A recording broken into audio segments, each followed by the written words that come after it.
Hitting the button, and we are live. All right, I am recording.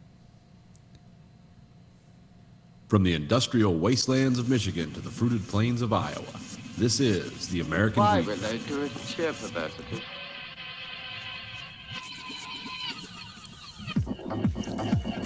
You are the dead. Remain exactly where you are. Make no move until you are ordered. We burn them to ashes and then burn the ashes. That's our official motto. Now we can see you. Clasp your hands behind your heads. Stand out in the middle of the room. Stand back to back. Who can explain the fascination of fire? What draws us to it, whether we're young or old? Here comes a candle to light you to bed. Here comes a chopper to chop off your head. And welcome to the American Greed Factory podcast. This is Nathan. This is Conlon. Got an exciting show for you tonight. Here from America. A lot of great stuff going on somewhere, I guess. So here we are. Let's see, international news. The last people left Bagram Air Force Base yesterday. Oh, yeah. So the Afghan war after 20 years is officially over, except for the 600 or 700 security people we have there to keep the government from being overrun. And the 5,000 people we're trying to get out of the country on some kind of special immigration visa because they worked with us. They're going to be killed when someone takes over. So it's like, well, I hope those guys and their families get something worked out because they're going to be killed. Yeah. And that's a thing. And then they've let's see, in Florida they made a bunch of people abandon another condo that was deemed unsafe, but nothing's happened yet. And then they issued a demolition order for the rest of that condo that's half fallen in, and there's a hurricane coming in. So, Yeah, that's why they want to demolish it quickly before the hurricane gets there and knocks it yeah, over. or just pushes it over into another building. What a fucking nightmare. And then I guess all the a bunch of the rescue workers got coronavirus. It's like, oh, this is nice. This is three kinds of hell. Was it the Delta variant or just the regular? Or one of the other ones? Okay. I mean, that is dominant variety of. Well, anytime publicly someone like gets like an illness or or has like some kind of like broken something, I actually get kind of like, you really want to like, what is it? What happened to them? But it's like, really, it's like, that's none of your fucking business. That's their health. Like, you don't get to know. Because that's the way I feel about like in sports. Because it's like, oh yeah, like, something happened to that guy, and then you get like this medical breakdown on what happened to him. It's like, wow, that's wildly invasive of their privacy. Yeah, it's terrifying. I mean, it doesn't never goes well. Well, that's Yeah, just like that's just public figures with their health stuff. That's not really like normal people. I mean, my thing thing is I don't really want to know about people's health stuff unless it like, affects me. Yeah. So it's like, well, then I want to know because it's like this whole Delta thing. I had some guy explain it to me. It was actually perfect. Or not explain it to me, but explain it. It's like it's not that it's any more dangerous, but it's way more contagious. So more people are dying from it. Because they said those spikes, whatever sticks into you and starts growing, like it's just grown more of those. Oh, okay. It's like the A variant in Britain did. Well, that's why, because of the spike, that's why they call it Corona, because that means like king and Latin. Yeah, or Spanish. So that's so like the spikes look like a crown, so that's why they call it the coronavirus. Oh, okay. I did not put that together. Well, I mean, like a flu. I mean, that's a coronavirus looks like that. Like the normal ass flu looks like that. It's a coronavirus. I mean, this is specifically COVID-19 or whatever. Well, I thought at first it was called like COVID 2019 novel coronavirus because they originally were spelling it Novell, and I thought that was novel, And then they're like, no, it's novel with one L because it's unique. Yeah, And it's yeah. like, oh, okay, so I was saying it wrong, and then they changed the way they were spelling it too. It's like, oh, okay, it's another deception. It's all lies. Yeah. Us and Joe Rogan are gonna no. Yeah, everyone's gonna straighten us all out. All these athletes and people. It's like, yeah, you don't have anything to worry about. It's like, no, you don't have anything to worry about. Maybe. I mean, I didn't have anything to worry about because I don't leave the house unless I have to. So it's like, it was fine. I would wear a full spacesuit to meet people normally, let alone I just don't have access to one. Yeah. So that's what's going on. Now I'm suddenly reminded that Daft Punk broke up. Yeah. It was a couple months ago, wasn't it? Yeah. Was there any reason given? No, but like they've been around forever. Like I didn't realize like they've been around since like '93. It's like, oh shit, they've been around for almost 30 years. Okay, yeah, maybe it's time. Like maybe they're done. Maybe they've had their run. Well, it's like what was the one? LCD Sound System broke up and got back together a year later or 2 years. Oh yeah, the money's in the coming back together. It's all strategic. Well, I think people had kids, and Yeah. this is like what Quentin Tarantino explained on his interview on Joe Rogan. It was like, because they were like, "Are you really going to do these number of films and that's it?" And he's like, "Yeah." And it was like, "Really? Or is this just a thing?" He goes, "Well, I don't know what the future holds, but yes, right now, yes," because he just explained, "My son's 15 months old. I'd like to see him." And so it's like, oh, okay, so that explains. And then he had his Quentin Tarantinoism is like, the public is always like, no, we decide when you quit. We decide when we reject you. And he's like, no, I'm rejecting myself. He always says things like that. It's like, you don't tell me what to do. I'm going to quit when I'm good and goddamn right. But he's not going to quit. He's going to keep writing and doing plays and writing books. So he'll be around. Man, I have like the Quentin Tarantino impression in my head, but I know I can't do it. Yeah, he's this odd guy to impersonate. Well, he's always he's always kind of doing cat claws, and then he's like, "Yeah, you don't understand." That's I can't do it. He has a weird cadence to his speech. Yeah. Say something, then disagree with himself, and then be like, "No, I'm right." See, and then he'll go back and forth. And I've heard many multi-hour interviews with him.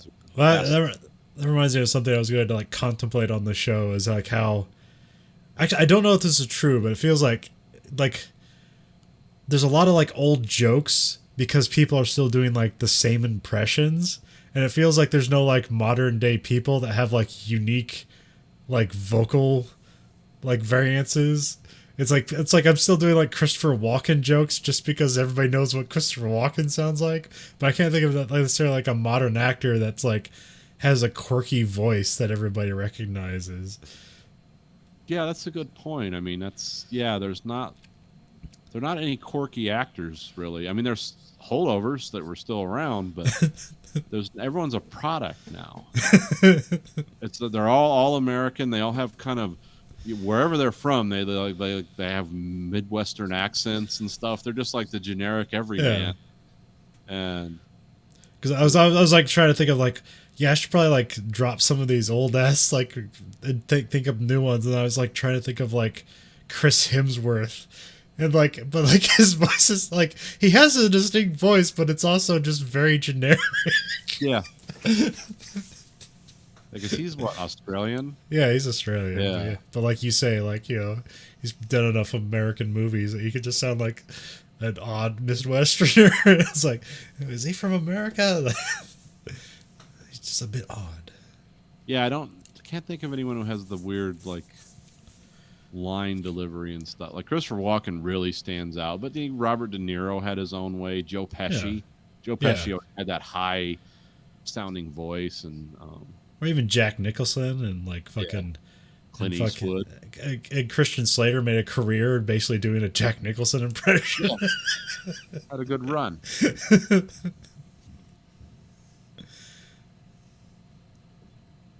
So it's like, it's like Chris Pratt is like fun to watch, but what's unique about him? Other than he's like seems like a really nice guy. And Well, he's incredibly multi-talented, but like him as yeah, there's not like a there's not necessarily like a thing that's immediately recognizable. It's like, oh, that's the flag he puts. That's the Chris Pratt flag. yeah, just a great actor. But there's not. It's like even Tom Cruise, who's like an older actor. Like he has the kind of the manic delivery he can do. He's done that in a lot of movies, and you know that's Tom Cruise. It doesn't really like stand out other than it's like, oh, that's Tom Cruise. Like there's no particular voice you could do to capture that. It's just like, oh, he's doing his thing. I can't think of like Jake Gyllenhaal's kind of, but with him it's the look as well. Yeah. But it's like he kind of disappears in her roles where it's like the people I'm talking about. It's like you hire them to be themselves because they're fucking weird and unique. There's not like a lot of people like that right now. There's not like, people you hire to be weird and unique. You hire them to like turn into something. Yeah. I'm probably not. There's probably some character actor I'm not thinking of, but. That's just off the top of your head. You're right. Yeah. It's like there's no one like Christopher Walken or who just had the strangest, I mean, Sean Connery, which yeah. or maybe that was just unique to like an American audience. Like maybe he sounds like wherever he's from.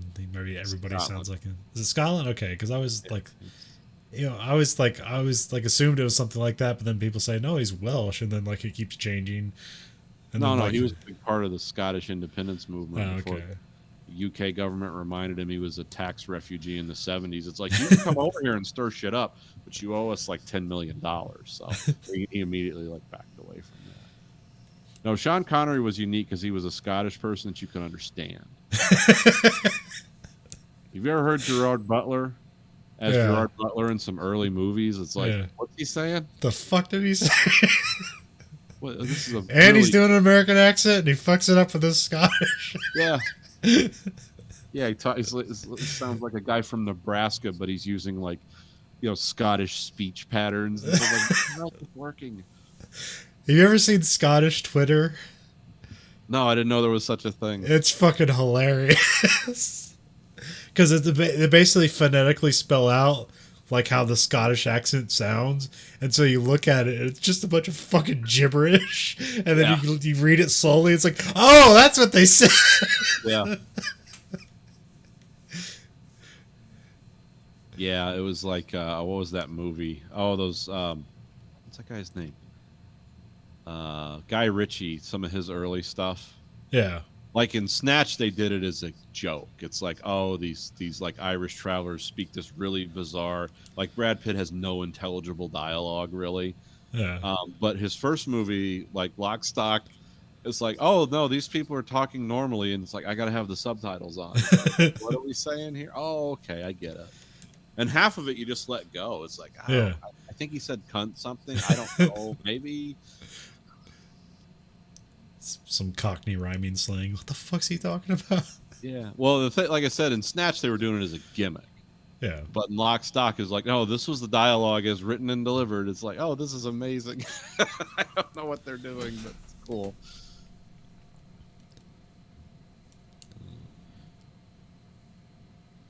And then we got all the weird. What was I going to talk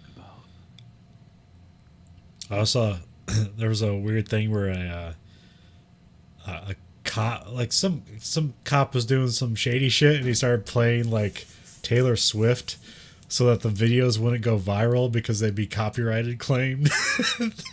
Interesting defense. It's like, that's clever, and holy shit. Yeah, that's an interesting, like, we're going to manipulate the hell out of this algorithm. And I think people just like made like, took the audio out and put new audio in. Yeah. It became a meme unto itself. I don't even remember what the cop was doing right and or wrong. But that was just the idea of it was like, oh, that's hilarious and clever and frightening. trying to find well, it doesn't matter if I play the animation. You can look it up. But our friends at the CDC, I don't know if you've heard about this yet. This is what I wanted to talk about. I couldn't. I can't play it because it's like a GIF. But Yeah. it's warning people not to swim with diarrhea. It's like, okay, I didn't know this warning was necessary, but all right.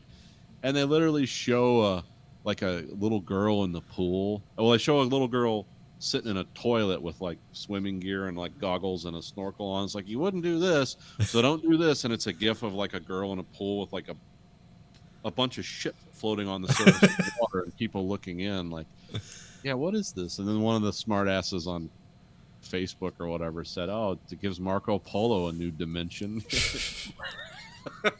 It's like, why is this? Who is the CDC having to warn?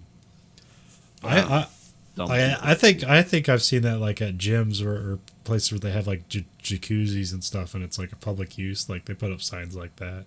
Just don't go in here if you have explosive Yeah, diarrhea. yeah. Probably a good idea not to relax the old sphincter in a hot tub if you're about to, shit a gallon of puke. This is why I don't leave my house anymore. I haven't been to a public pool, since Grayson was a little kid, and even then I was at observer status. Like, I'm not getting in there. Kids swimming with big old swollen diapers on. I was like, okay, that's a wrap. We're done. I think I was the last time I was in a pool was for a swim qual for the Marine Corps. Hey, swimming in your boots is not as fun as you think. That sounds like it would be very ineffective. Yeah, well, it's like, actually, it's at boot camp. It really sucked because, like, I know how to swim because, like, when I was 100 pounds heavier, you can just like float on your back really easy. Yeah. And when you drop those 100 pounds, like, I didn't know how to swim with my new body. What? I'm not neutrally buoyant anymore? Like a beluga whale? I can't just get in the pool and be like, whoa, and just float. So, like, what I had to do is I figured out, like, basically, like, what they taught me is, like, if you make a bunch of arches with your body, like, essentially, like, kind of like the air will gather underneath the arch, and then that's how you float. And, Okay. like, it's like, oh, okay, that works. But I couldn't just sit there and float like I used to. The one disadvantage. So what was swimming in boots? Is that just like if you're jumping out of some... Yeah, if you got to jump off the fucking boat or assault a beach or something, I don't know why it'd be modern times would require you to do that, or require a machinist to do that. But, if you have to abandon ship and stuff like that. Have you ever seen those things in action? What? Those littoral assault ships? No, I haven't. They're big, and they just crash into the beach, and then the front opens, and then an Abrams tank, 80 guys come flying out, and it's like, oh, we're still doing that, But it's not like Normandy where you're driving like something with a small block Chevy hooked up to a propeller. These are like modern things, but it's like, yeah, I guess they would still storm beaches. I've seen them. I just haven't seen them in real life. I've seen YouTube video. I haven't seen it Yeah. either, but it's like, that's impressive. They have beaches in China because that's probably where they're heading. Or not, Well, that's what the VTOLs were supposed to help alleviate. It's like that'd be more efficient, but then they just end up being more of a boondoggle. Well, I can't necessarily say that. Like, if you want to see a firsthand. cool animation, look up the Osprey like internal diagram, like they have like an engineering diagram of it in motion about how that transitions to vertical flight and horizontal flight. It is like, oh, who thought that up? It's like it looks cool as shit, but it's like that just has so many points of failure. Yeah. Built right into it. It's like, wow, did they think that was gonna shoot that up and that's gonna work? And then you add like adverse weather conditions, and like it doesn't help it. And when those things fly, in regular flight, well, those wings, it looks like two of those wind turbines for electrical generators. They're just side by side with a little box in the middle flying straight. Those propellers are huge. Yeah, they're fucking huge. Yeah. It's like, whoa, what do you do? If I you mean, get on paper, like, yeah, it's like this massive advantage. You're like, oh, this thing can fly at like 300 miles an hour, and then it can stop like a helicopter. It's like, and it can drop 50 people out. Like, yeah, you can see like why the Marine Corps wanted to build that. It's like, yeah, this is the future. And then, but, I mean, I think they use them. I think they're working through the problems. Yeah. But if you look at Well, that they're- engineering animation, it's like, whoa. I mean, the last time I heard about like they had like they couldn't like they were basically just flying around in helicopter mode. Like they couldn't Yeah. transition because there was like a series of wrecks like just in like a matter of weeks, and they basically like it's like, all right, no more transitioning. It's like, oh, if we just taken away all the advantage this thing has, like this is what it's supposed to do and it can't do it. You've created a very expensive helicopter, is what Yeah, you yeah. very powerful, very expensive helicopter. But yeah, like I said, yeah, anyone who's curious, watch that. If it's on YouTube still, I think it's a General Dynamics engineering animation of the Osprey. And it's like, that's a lot of weird monkey motion in those shafts that like I even as a non-engineer, non-specialist, it's like that is a weird way to move power around. I heard this great. It's I don't know if it's true, but it's a great story about F1 and Mercedes when they were going to build the turbo hybrid cars. They went to this British university where they do a bunch of engineering because they're going to like go through a bunch of stuff and like do research, and like this college built the Harrier jet. It's like, let's go look at that. And so like, how does it do a turbo? And like it's called a split turbo, or it does all this special things, and like that's where they got the idea for the split turbo. It's from the Harrier jet. Is that the Rolls-Royce Pegasus engine or something? Yeah, something like that. Yeah. And I don't know if it's true, but it's like a great story. It might be true. Yeah. That was a cool plane, but it had a definite lifespan. They still fucking use those things. So. Oh yeah, they're still useful for like I think they're all ground attack now. Yeah. I mean, that's all they really were. Unless you're fighting the Argentinians and you just hover down and wait for your missiles. Oh yeah. You couldn't fight any other plane, but But you could, but outmaneuver them. You confuse Yeah. them. I forget what they did to the Argentinian, but they also had the AMRAAM missile that we gave them, which is basically like over the horizon, like lock on. So they would just like get them because the Mirage was way faster because the Harriers are all subsonic, and they just hover down in trees and stuff where you can't get a. I think that's why they invented what they call that look down, shoot down radar. The Argentinians couldn't lock onto them, so they'd fly by, and the Harriers would hover up and fire like those AMRAAMs at them, and just shoot them right out of the sky. And that's how I think did the Harriers sink their big battle cruiser, the Belgrano or something? I think they fired missiles at it. I'm not sure. I don't know. Because I know the Argentinians sunk one of the British ships with a Exocet missile. I forgot. There was a cool documentary about the Falklands War. I didn't realize how much crazy shit went on there. Like the one Vulcan bomber that flew the bombing raid, and I mean, those things were invented in the 50s, and I was like, get it out there, let's see what it can do.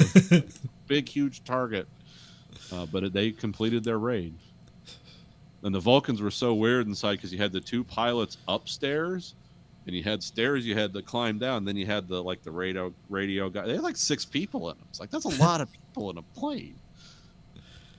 And those things under full load, they make a wicked sound that's very distinctive because the engines are built into the wings. They're not like external. So they're built into the wings like the old Hadleys and stuff, and they make like this roaring sound that you can hear for miles. It's like, oh, this is a dead giveaway. But I guess they didn't shoot it down because they destroyed a radar something or another, so the Harriers could fly and attack things.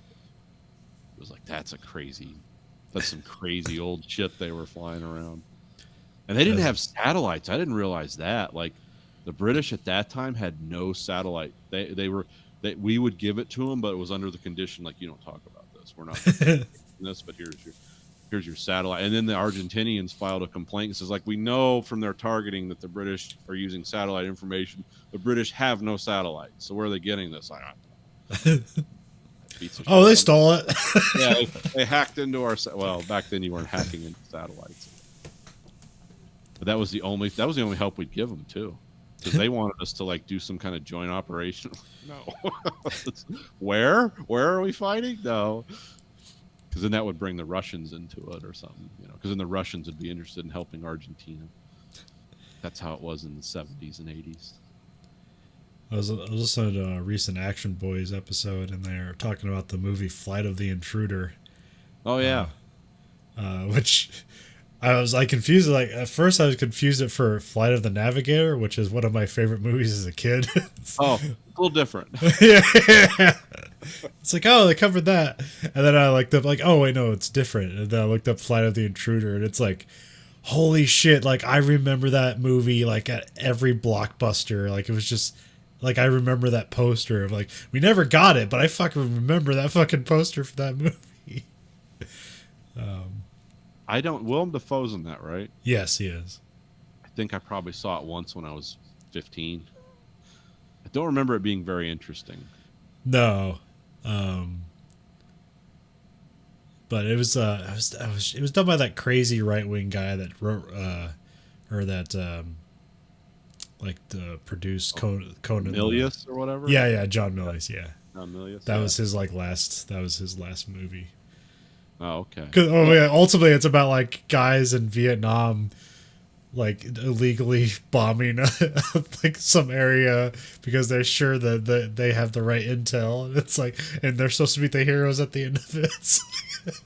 I remember it was. It's like, I don't think that's gonna age well. The only thing that stood out to me in that movie that I remember was when they were flying the Intruder, and the guys set side by side because it was like more of a mini bomber, and they would quit talking, and you just hear ting, tang, ting, because everyone in the whole country was just firing AK-47 in the air at these things, and apparently they could take that damage, or the bullets weren't penetrating or something. It was really weird to like, mostly people firing small arms at a plane, and there was some bigger stuff later, but I remember that scene stood out because then they go out to the horizon, you just see all these little flashes everywhere. It's like, oh, everyone's just dropping their pick or whatever and just shooting into the air at this plane.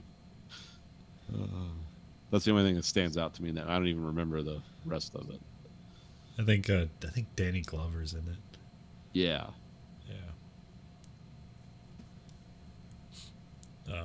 But then I went and watched Flight of the Navigator. Oh, okay. Which isn't necessarily a great movie, but I understand why I loved it when I was a kid. So, because there's a lot of cool things about it, though. Well, that inside of the ship is fucking cool. Yeah.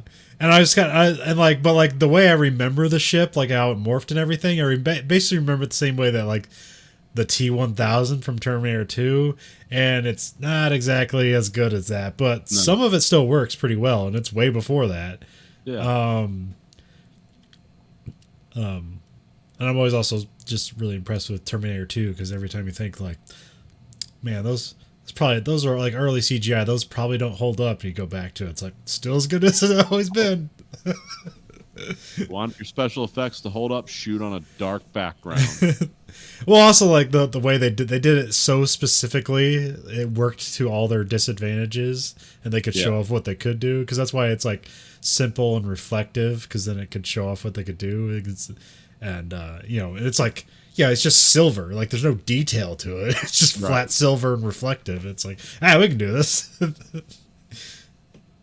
Well, that was such a success because it was like, I remember the original Terminator.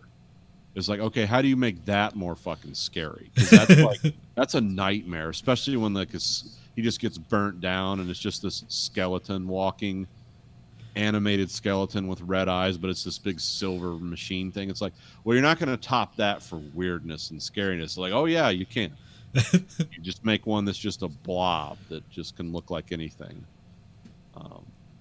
And then after that, they completely failed. It's like, how do you make it more scary? Well, you don't. You're done.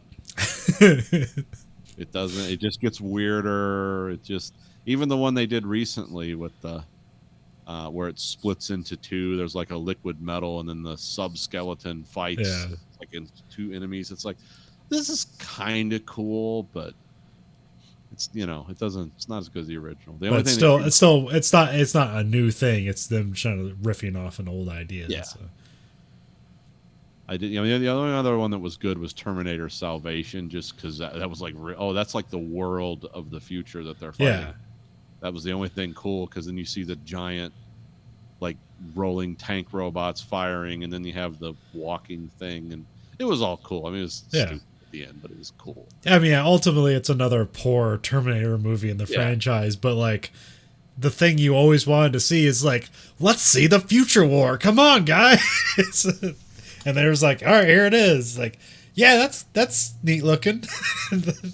Yeah, those things are wildly destructive and scary and dangerous, but if you fire Hellfire missiles at them, they still die. So, But then ultimately, the story is just weird as shit. It's like heart transplant, half Terminator guy from the past. It's like, oh, this makes no fucking sense. and they had great actors. Yeah. You know, Sam Worthington's good.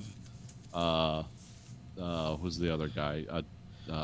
Why am I drawing a blank on the main Christian one of the Bale. big actors? Yeah, Christian Bale is amazing. Helena Bonham Carter was great as the weird lady. You know, she wasn't in it, but maybe 5 minutes.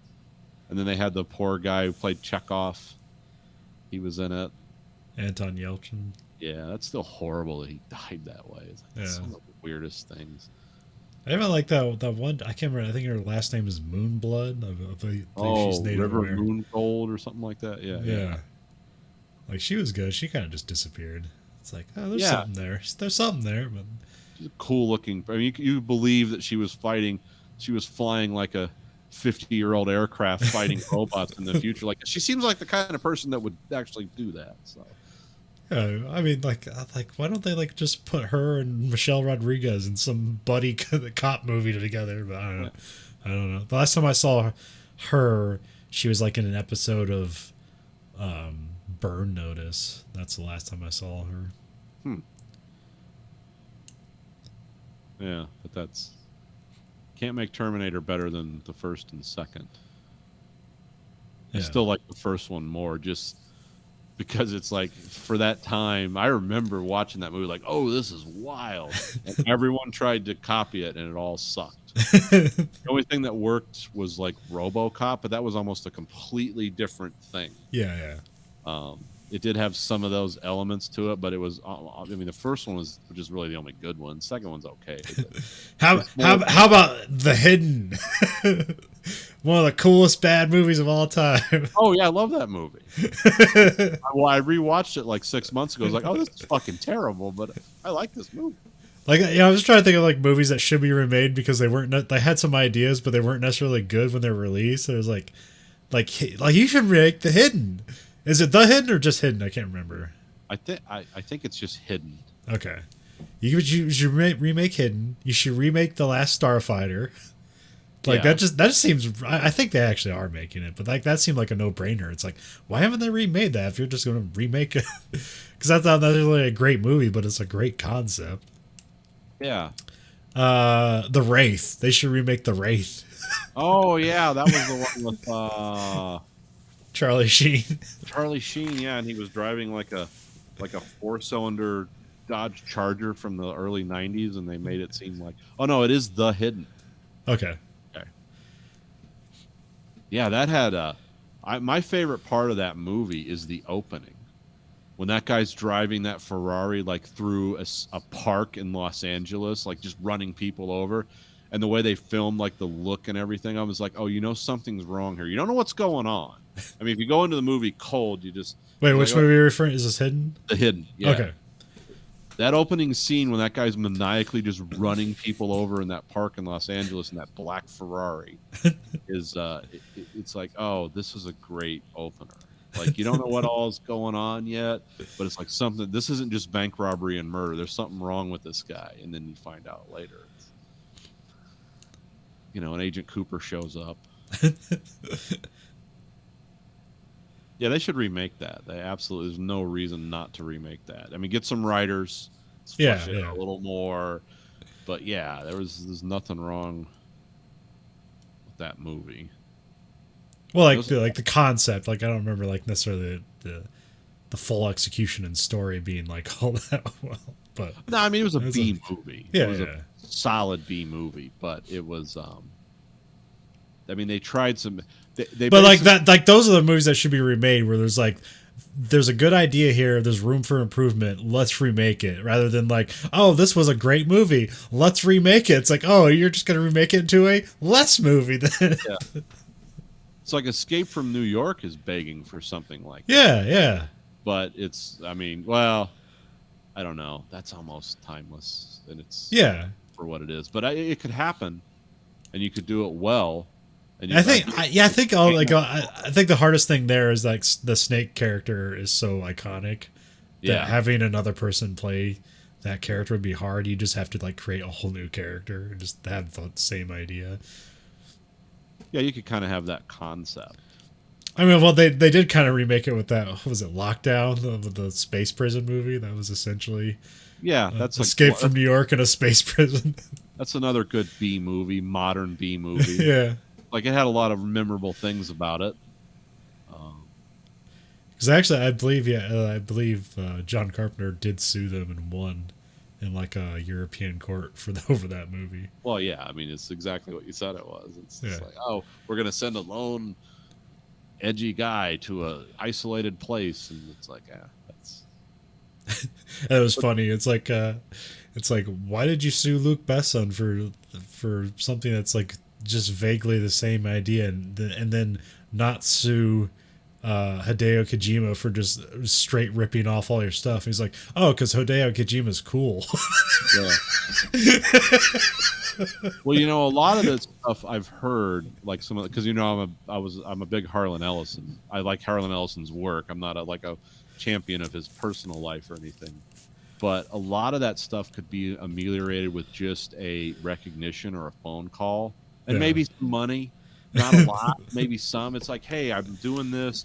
This is similar to your project. You know, I'd like your input. I'd like to talk to you, or just how much money you want. You know, it's just like you can save yourself, because I know a lot of those people that fund those, they just they hedge their bets. Like, well, what are the chances they're going to sue us? Oh, pretty fucking good. But you know, you think you're going to get around this? Because I mean, I think like the lawsuit with Ellison and Cameron over Terminator, like, oh, that's justified. Once I watch both of those things, it's like, yeah, he stole that idea. I don't care what he says. Like, no, he did. Well, there's something I was listening to where, like, there's a chance that maybe he didn't, because there's like some friends he had help write those scripts. When I say he, I mean the guy whose name is all over it. Yeah. Like Yeah, maybe yeah. he didn't personally. I'm not asperging him, but it's like when you hear about those things and clearly in court they won. It's like, well, they won based on Yeah. so Although the craziest one is the island and parts the Clonus horror. explain that one to me. Remind me. Oh. Sounds vaguely familiar. I know what the island is. Like, yeah, it's a Michael Bay movie where you have like a clone where like they're like your spare parts for the rich Their people. parts, yeah. So in like the early 80s or late 70s, there was like this kind of like same kind of thriller. It's exactly the same. It's called Parts the Clonus Horror. Like it was an MST3K episode. Like that's how forgettable. And you watch it, it's like, oh, holy fuck. They just ripped this fucking off. They didn't think anybody would know. No. Oh, And they sued him and won. yeah, well, yeah. I do remember they got sued. I don't remember the exact Yeah, you thing. should watch. It's probably yeah. I'll find it for you, but yeah, you should watch the MST3K just so you can have fun with a mostly bad movie, but also just be like, Jesus Christ, there was this wholesale theft and they thought just because it was a poor movie, it's like, we'll get away with it. Yeah, we can do this. I mean, yeah, it's I mean, a lot of it's like hard to come up with. You know, it's like when you hear about some of this stuff and it's like, oh, everything's a pale imitation or a rip off of this and that. It's like, well, first of all, everything, and I've said this before on the podcast, but I'll say it again because it bears reminding. Everything in the English language is a ripoff of Shakespeare. You can actually say that the storytelling arcs and stuff we do, that's all comes from Shakespeare. He was the first guy to consistently do that, and people enjoy it. The way we tell stories today is basically based on him. Because when you watch any foreign film that's not in the English language, and they're not trying to copy like British or American films, you can tell there's a different tradition. I mean, how many of those Kojima or what was the guy's name? Hideo Kojima? Yeah, how many of those movies did we watch? Oh, no, Kurosawa. Yeah, Kurosawa, and it's like, these are cool, but this is definitely a different tradition. They do have that beginning, middle, end, and they do that. But some of the roads they go down is like, yeah, you wouldn't do things this way. And the further you get away from, like, I'm making a movie, you know, I'm going to do my own movie about something historical. Like, it's like, oh, wow, we're really out there. And then you watch, like, you know, like some of those French movies, like, yeah, they have kind of the same beginning, middle, and end, but man, they go down some rabbit holes that you just wouldn't do here because it's not the kind of stories you tell. Yeah, you're also doing it for commercial profit here too. That makes it different. So it's always amazing that movies like Blade Runner ever got made. It's like, yeah, that's not you have big name actors in it, but the story is kind of weird. It looks cool as shit, but the story is like doesn't connect. Because I didn't realize like the Odyssey of the Thing, like John Carpenter's Thing, and you know, because remember there was a movie called The Thing in the 50s, yeah, which was kind of cool, and then there was like I didn't realize the short stories that was based on from even further back. Huh. And how horrifying they were even back then. Like The Thing, John Carpenter's The Thing is actually closer to those short stories than the movie they made in the 50s. Because they just didn't want to visualize stuff like that. They probably couldn't, but also the board. Yeah, it was just a guy wearing carpet that they set on fire. Yeah. But the Legion of Decency wouldn't put up with like monsters exploding out of people and stuff. That was later that you could do that. Still one of Kurt Russell's best roles. Like, why is it doing this? Because it's not like a sea. It's not from here. It's like these guys are trying to, you know, explain this, and then what the dog explodes or something bursts into a flower head, and he's like, "You got to be shitting me." That's the best lines in that movie. Did you see the Tomorrow War yet? Yeah. Okay. Do you want to talk about that? We could talk about it. Mom told me about it. She's like, yeah, there's like bugs in the future, and I was like, a bug future movie with Chris Pratt? Okay, and it's like 2.5 hours long. All right, I'm in. Yeah, I just watched that, like finished watching it like 4 hours ago. I really liked it, like, but it seems to get like the critics seem to hate it, like mostly. But I thought it was like it's very much like a Michael Bay movie, but like a good one, where it's like there's a big idea. There's fun characters, and it's also kind of dumb, but they do a good job of like kind of like, because the kind of like the question you have is like, why do you have to take people from the present and put them in the future to fight the war? Like, that doesn't make a whole lot of sense. And like for us, there's a lot of things where it's like, well, if you have this technology, and we just go into logistics, like, why aren't you doing this? If you have this, why aren't you doing this? And like they just say like, we don't have the resources. Like, okay, but okay. Yeah, because I was thinking immediately, it's like, okay, guys that showed up on the soccer field to proclaim that, just bring everyone back, and then we'll find out where the fuck this shit started now with your technology and understanding, which actually their technology didn't really much advance from ours. No. And it's like, we just got to find out essentially what they did in the movie. Spoiler alert, everyone. Find out where it started, stop it before it started, and then no one has to die except the people that have already died. But they won't die, because it never happened. Well, here's the interesting thing, which I don't think they necessarily explain all the way. There's a cool like simplification when they talk about like how time works. Or like, time is like a river, and we built 2 rafts on this river, and like we can only go back and forth between these 2 rafts, but the rafts still move along the river. So it's kind of like how Dark works in the first season before they didn't give a shit anymore. Yeah, before they like, let's make it weirder. But I think the very specific thing that I don't they talk about it, but I don't think they directly explain it, is that like, so nothing we do in the present appears in the future that we're connected to. So we don't know if we ever get this right, which is why it's important to send all these people to the future, because if we can fight the aliens in the future and win, then surely we can win in the present. But we'll never actually know that unless we win in the future. So that's sort of their justification of why this is important, that they need to do this crazy idea. Yeah. But I also did like that, like, you're like, oh, why are only some people being sent? It's like, oh, these are all the people that died before the war even happened, so they're just expendable. And it's why they're just like sending like teachers and schlubby people. It'd be like handing me a gun and say, "Go fight advanced aliens." We're not giving you any training, except this is the dangerous end of the gun. And it's what is it, a 7-day tour of duty, and like it's and and the group we're with doesn't even get any training whatsoever. Like there's that funny part where, because Mitch. That's the guy from Doughboys. He's like the fat guy named Cowan. He's like he's with Mary Lynn Rice Cub. Like they're the forward observers that like spot the aliens first. Yeah. They're the strange team. But he's the guy, like they're saying like, you're not going to go on an obstacle course. He's like the kind of like the squinty fat guy's like, oh man, I was looking forward to that. Yeah. It's a guy that's obviously never going to like, I wanted to try that. I did like them. I knew that I recognized them from something, because I knew they were together for a reason. I like their duty as like observers. It's like, yeah, we're seeing something really bad. It's like how normal people would react. You don't want to go back down there. There's something going on that's obviously not good. And but actually like the biggest problems I have is how the aliens like either don't, how they work or don't work.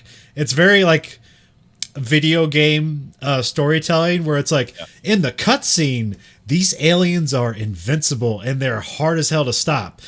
Go with the video gameplay and you're killing thousands of them with no problem. Which happens where it's like, if it's not the main character, then everybody's just cannon fodder for these aliens to rip apart. But if you're the main character, you can just shoulder tackle one of these aliens. Yeah. It seemed like the problem with the aliens, because like that some scene later, him and the colonel, I'll just say that, so we'll reveal that later, but like jump into like some kind of armored Humvee. It was like, well, she's annihilating them with a 50 caliber, so it sounds like all you need are bigger guns. Yeah. Where are those Predator, like Jesse Ventura rotary barrel guns? Like that's what you fucking need. You could send normal people through with those. I mean, it'd probably be a little heavy for them, but yeah, if you have future technology, like these bullets and guns you give them should have like some sort of auto aim function, so that like their problem is they just can't aim well, because that seems to be the only thing that's keeping them from killing the aliens. It's like, throw to the stomach. It's the only thing that kills them. It's like, because apparently they can't penetrate them otherwise. Like, why don't you just get special bullets? It's this thing like when you have future tech and it's us, where it's like, logistically this isn't like, you have bad people running your war because these logistics don't make any fucking sense. Yeah, it's like you come back to the past and have the sum total of the technological might of the world in 2021. You don't think we could make armor-piercing, caseless, explosive rounds right now with our whole future? If everyone in the world is like, stop fighting with each other, we end up with the Russians, the Chinese, and the British, and it's like, all our thinking is going to go into making guns that will stop these things. So we'd have one in a year. Instead of sending our armed forces off to almost be completely annihilated, which would leave us defenseless as nations. Maybe we should how about bigger guns? What about fire? How does fire work? Can you send like planes and tanks through this portal system? Because you can send men with guns, so you can obviously send like a tank or two, which you think would like crush the aliens. It's just big gun. Fuck, you don't even need the big gun. Put a coaxial machine gun to replace the main gun and just have it fire in all directions. But see, yeah, you don't tell a story where it's like, this is about technological development. That would be very interesting to me. Yeah. Or I'd like to hear about the conspiracy theorists that exist at this time. Like, guys on the radio, like, these people are from the future. They're fucking us. They're just killing everyone. They can take over the past. We don't even know. Linear time travel isn't possible. We're going to a multiverse and fighting someone else's war. We can't do this because of causality violation. I want to hear like an Alex Jones character, but they're not going to write that in because that's like too close to the fucking reality we're living in right now. Yeah. So. Or the thing where it's like they don't release pictures of the aliens because it would scare the public. It's like, what about the people that fucking come back? Like they don't have cell phones. They can't tell you what they look like. Nobody can draw. It's like, that's a load of horse shit. One guy has like a talon around his neck from one. I did like that the aliens had these organic shooting tentacles. Yeah. They fired back. It wasn't like A Quiet Place where it's just like, oh, this thing's just like a tank that can tear you apart. But if you have like any kind of ranged weapon, you could probably figure out a way to kill it. Well, what they immediately make them seem like, oh, like this is how dangerous they are because you don't even see them, but they coordinate attack where they shoot those guys like all at once. It's like, oh yeah, this is why they're impossible to fight. But then after that, they just never have that ability ever again. Well, they kind of save themselves at the end. Okay, spoiler alerts for everyone. Because my impression of these things immediately is like, well, these are just dumb animals. I mean, they're dangerous and scary, but they're just dumb. Like, they have no intention. They just like need to feed and procreate. So yeah, so it's like, okay, how do these guys invent technology or whatever? Like, they're just procreating and killing everything.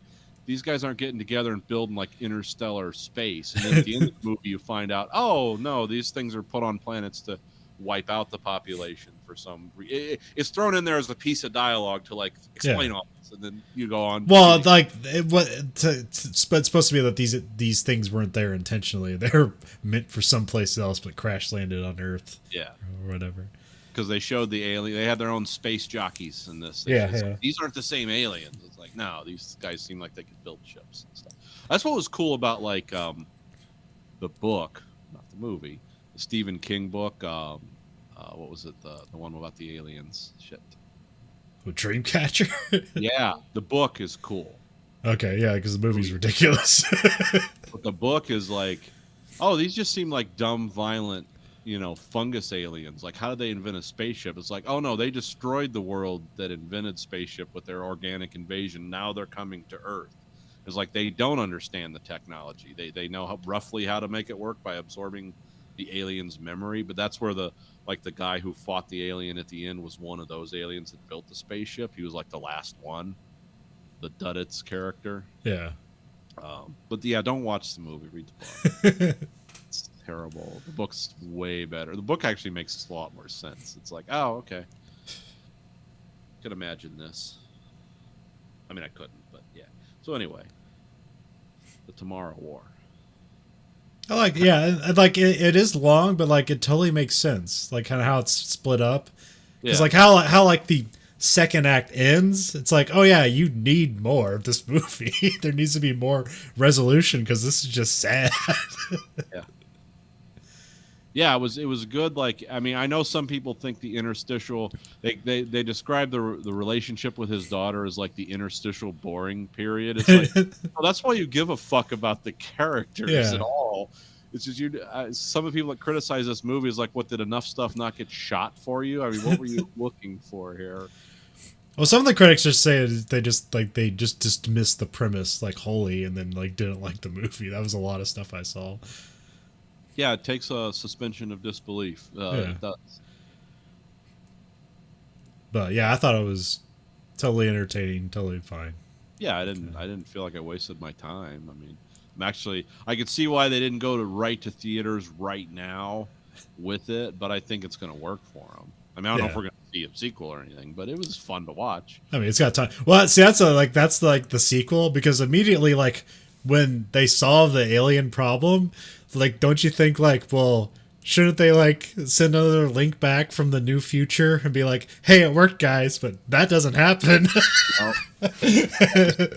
I know the equipment got destroyed, but it's like, can you just like beam a message, like a text message? Well, no, it'd be a new future, because that future that we were connected to, that's all gone now. That's just a dead world. But like, presumably from the present that we have now, there's a new future where we also have time, this time link technology that we could come back and just give a thumbs up. It's like, hey guys, it worked. But like, no, there's none of that.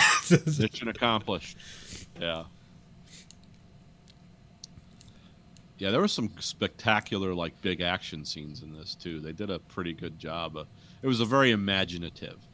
Yeah. Like, they had the sea fortress on oil rigs. They had aircraft carriers and, like, luxury ships all parked around where people lived because, you know, it was... I thought these things couldn't do water, but apparently they could. Yeah. Well, that's like the thing you kind of like, well, how did these things destroy basically all of humanity? And then like at the end, you kind of like, okay, well, they can glide, swim, they can take out an aircraft carrier. It's like, why would they need to do that? It's like, all right, whatever, whatever. And there's just so many of them, that's, Yeah. and one can just kill thousands of people. It's like, well, here's millions of them. I did like the epic siege at the in the middle of the movie of the last outpost of humanity, where they just mounted like those Sea Whiz things on the oil platforms, and there was like 50 of them just firing. It kind of reminded me of the Matrix when they had the raid on Ion, where it's just like all these guns pointed at one hole, and it's still not enough. Like all this massive aliens, like, and they go through like 2 layers of minefields, and they're just blowing up, and they're getting shot at, and it's still not enough. It's like that's like okay. At that point, you're like, okay, yeah, these things are impossible to destroy. Yeah. And then they have the virus that just like dissolves them. But yeah, they didn't, It's kind of cool how that all looped together. I did like that. It's like, oh, that's some like good weaving of storytelling, how that was invented. And you better bulk up on that stuff in the past too. You better make millions. You better be able to spray that from aircraft. You never know. And like the one guy who's like the researcher is like the main kind of buddy or whatever. Yeah. Like he's really good. He's also in like a new movie that just got released. I think it's called what is it? It's like it's like Hidden Werewolves or something like that. I hear that's really good too. Oh, okay. And he's in that. He plays like the sheriff. It's like based on a board game, and they turned it into a movie. I hear it's really good. Oh yeah, that's like the werewolves of something. Yeah, I've heard of that. Because basically, you got to guess who the werewolf is as you play through this card game. Yeah. Like that one kid gets the moment where like all he wants to talk about is volcanoes, and then he's like, all right, Martin, tell us about fucking volcanoes. And they did like the Michael Bay thing where it's like you cast comedians in small roles so they kind of stand out and they're likable, and then so you kind of feel sad when they die. Yeah. Oh, that guy's from Detroit, Sam Richardson. Yep. I didn't know that. Yeah, there was the action, or not the action, but the Doughboys did a podcast with him. So. Yeah, that movie is called Werewolves Within. Yep, that's it. Yep. Okay. That guy's funny. I've seen him in other things. I'm trying to think of. Yeah, this is the first time I see him, and then all of a sudden there's just like 4 things he's in. It's like, oh, okay. Yeah. Just floating to the top. These are like his. He was in The Office like a long time ago. Huh. That's what I remember. And of course, J.K. Simmons was in it for like 10 minutes. Yeah. But he was good the whole time. Yeah. He was memorable. He stood out. Which I really feel like they like reshot the ending because there's this really. Like when Chris Pratt like shoulder tackles the aliens before it kills his dad or whatever. Yeah. That the effect they did on that looked really bad. And I'm like, oh, this must be a reshoot. They must have killed his dad in the original ending or something. I don't know. Yeah, they must have changed their mind. But yeah, because like the effect, and I don't know, maybe I have to rewatch it. It felt like they didn't even have Chris Pratt for that scene, and so they just like took like other scenes and made like a digital Chris Pratt to like shoulder tackle the alien, and it just looked weird. I could see that. I mean, it's only like half a second, but it just like there's something that was off about it. It's like, oh, this movie has pretty good special effects, and here's one where it does not look good.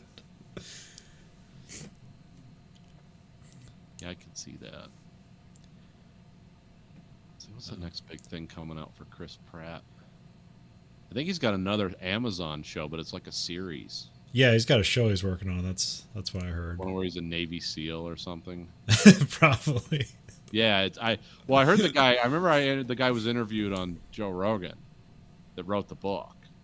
Oh. He was talking about how it's like, oh yeah, Chris Pratt's great to work with. He's like, they're having conversations with the author, because the author was actually a real Navy SEAL, and Chris Pratt was like, look, I'm not a Navy SEAL, and I never would have been one, so you got to help me get this right. I don't want to look stupid. I don't want to make you guys hate me or something. So, you know, he was always like, did I get that right? Did I say that right? He said he's a really nice guy to work with. He was like, yeah, you're doing fine. It's a TV show. It's great. You know.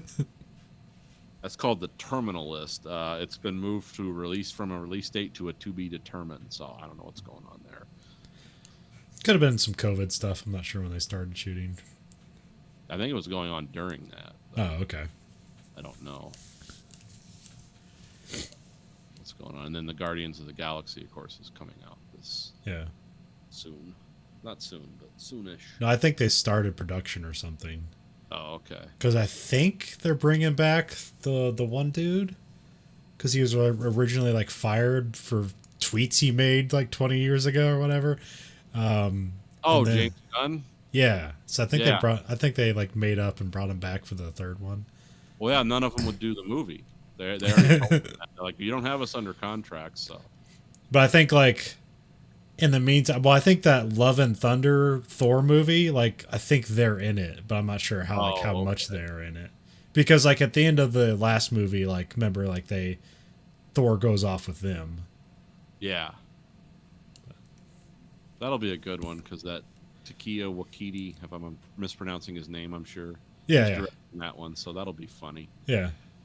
Just like what was it, Thor Ragnarok? Like, Yeah. it's a great movie. Oh, they're making another Jurassic World movie, huh? I guess. Jurassic World Dominion. It's going to be a third one, right? Yeah, because there's only 2, right? Okay, so that makes sense. I never saw the second one. I didn't hear good things. So. No, I didn't. I only liked the first new one. I was like, oh, that's cool. I never. Yeah, I was like, I'm good. Yeah, this is nostalgic. Whatever. No, the Guardians of the Galaxy Holiday Special, 2022. So yeah, and that's the one James Gunn is back. All right, let's get the F1 update. This is gonna be like 5 hours of F1. Did you see the Styrian Grand Prix? I did. I watched it last week. This is probably the most boring race of the year, but it was still fine. But is this one of those races where like just Max Verstappen got out front and stayed out front and kind of nothing happened? But didn't he win this one before too? Yeah, there was a great. I think it was in 2018. No, it was 2019 when Ferrari was still good and they had their engine that was cheating. He won the race, and with it was like in the last corner where he basically kind of like knocked Charles Leclerc like off the track to pass him for the win. It was a great race. Really kind of solidified like, oh, these guys are going to be fighting in F1 for the rest of their careers. A permanent anger has been established here. Especially, I think they've taken each other out of races like 3 times. So anytime that happens, like, yep, this is what this is, and then like they're kind of like, no, but because I don't know, you can't hold like what those guys say over the radio during a race. Because they're literally just spending the whole time trying to not die, and so whatever they say, it's not really what they mean. It's just what's at the top of their head. Like a stream of consciousness. Yes. Is a thought out thing. The only guy who says thought out things is Hamilton. He seems to think things out and say them sometimes. Yeah. Because I don't think his heartbeat gets above like 50 driving a race car. He's like one of those guys. It's like... What else was? But yeah, like it kind of showed like how the field shook out, because the only cars that didn't get lapped were the Mercedes and the Red Bulls. Every other car got lapped. So I was like, oh man, that's kind of a clue to how the season's gonna work. Yeah. But at least it's Red Bull's ahead right now. They seem pretty strong, so it's close up there.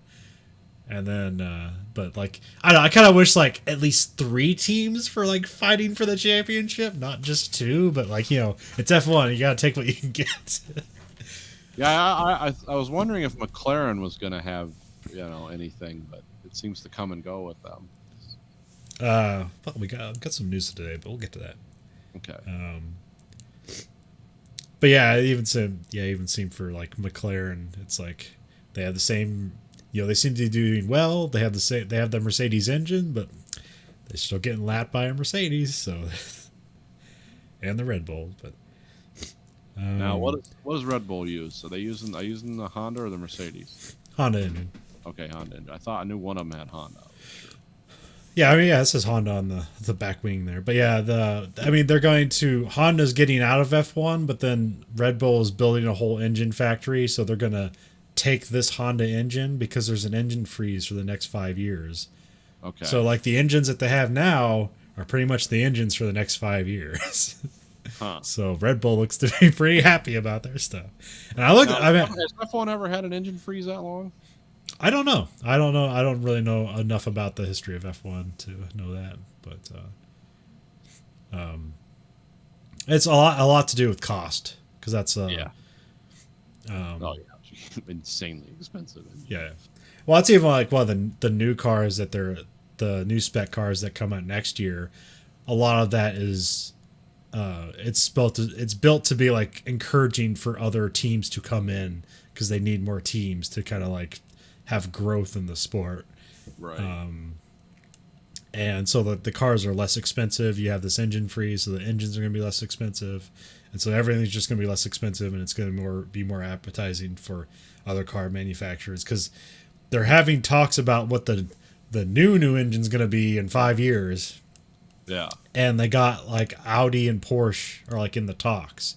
So potentially like they could make the engine, or they could be a new works team that comes in and like they build the engines and they have a car. Because doesn't cost $500 million to make an F1 car. Yeah. Presumably, because they also implemented the spending cap, so they're doing a lot to try to entice more companies to come in. A thicker field, huh? Yeah. I mean, you look at IndyCar, like they got fucking 25 to 30 cars out there, and it's pretty easy to field a car. And when also IndyCar, like you don't even have to field a car for every race. It's just like, hey, just come in for the Indy 500 and just check it out. Get as many cars on there as we can. Because like Haas doesn't look like it seems like Haas is looking to get out, but I don't know, like Chip Ganassi Racing just sold off their NASCAR division. Oh yeah, I remember hearing about that. So I don't know what that spells, but I don't know. I've ever since like the fall, in 2008, like I've heard NASCAR contraction rumors, all the time, and it's like, it doesn't. There seems to be enough residual.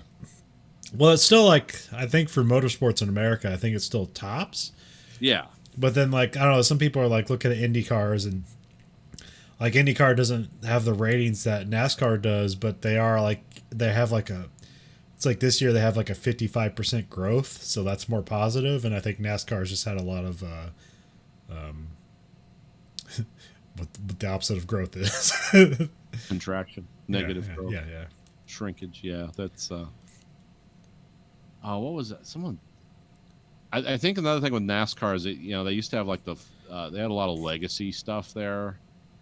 You had like Dale Earnhardt Jr. You had a lot of those guys and teams that race car drivers that quit racing but bought their own teams and did stuff, and a lot of that stuff's gone now. A lot of it's corporate. Yeah. And you got to remember the NASCAR benchmark for success was when they were rivaling the NFL popularity, which was like from like 2000 to like 2008, 2009, 2010. And it's like they're not close to that anymore. No. But there was a time they were that big. So and it's like, yeah, but that was unsustainable. That was rarefied. And also, it's just like mostly America, where it's like you can see like F1, like F1. If you look at the ratings that F1 gets in America, it's like AEW gets those ratings. But also, they're on at like 6 a.m. and other weird times, so that doesn't help.